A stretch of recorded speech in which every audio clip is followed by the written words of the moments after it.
Today we're going to work on something that can really change how professional and confident you sound in English. Hedging language. Hedging means softening your message, so instead of sounding too direct or too strong, you come across as more polite, diplomatic, and flexible. It's perfect for meetings, negotiations, and presentations, situations where tone really matters. So what do we mean by hedging? If you say this project will fail, that sounds very strong and negative. But if you hedge, you might say, this project could face some challenges. See the difference?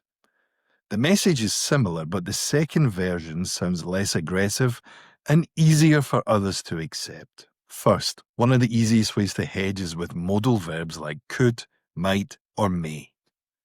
Instead of saying this plan will save money, you can say this plan could save money. This makes your statement sound realistic, not overconfident. Imagine you're presenting a budget plan. Instead of promising we will reduce costs by 20%, you say we might be able to reduce costs by up to 20% depending on market conditions. This shows you're optimistic but still careful. Next, you can hedge with verbs like seem, appear, or tend to. For example, the client seems interested in the proposal. That's softer than saying the client is interested. Let's say you're updating your manager. Instead of the new hire is struggling, you say the new hire appears to be struggling with the workload. This avoids sounding like a harsh judgment. It's more professional. Our next example is using qualifiers. Instead of saying the system is slow, you can say the system is a bit slow today. This softens the criticism and makes it easier for people to hear. During a meeting, instead of your report is unclear, you could say some parts of your report are a bit unclear, but the main idea comes through well. It's much more diplomatic. Moving on, another useful way to hedge is with phrases like, it seems that, or it looks like. Instead of sales are dropping, you say, it looks like sales are dropping in the last quarter. This makes your statement less absolute and more open to discussion. You're in a project meeting. Instead of, we missed the deadline, you could say, it seems that we're running slightly behind schedule. It softens the message but still communicates the problem. Finally, let's look at personal hedging expressions. I think, I feel, I guess.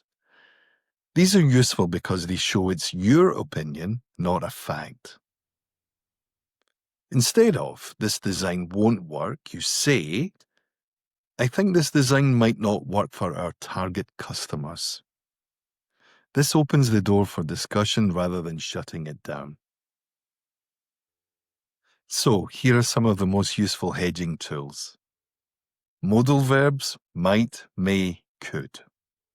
Verbs, seem, appear, tend to. Qualifiers, a bit, somewhat, kind of. Phrases, it seems that, it looks like. Opinion markers, I think, I feel, I guess. Let's put this into practice. Imagine you're giving feedback in a meeting. This strategy will fail and the client will leave. It seems that this strategy might face some challenges and the client could decide to look at other options. Notice how the hedged version is softer but still clear. It protects relationships and keeps the conversation professional. So, mastering hedging language isn't about being vague. It's about sounding professional, diplomatic, and open to discussion. Try using one or two of these expressions in your next email, meeting, or presentation, and notice how people respond more positively. These small changes can make a big difference in how confident and credible you sound. My name's Craig. Thanks for watching Higher English, and I'll see you in the next one. Bye for now.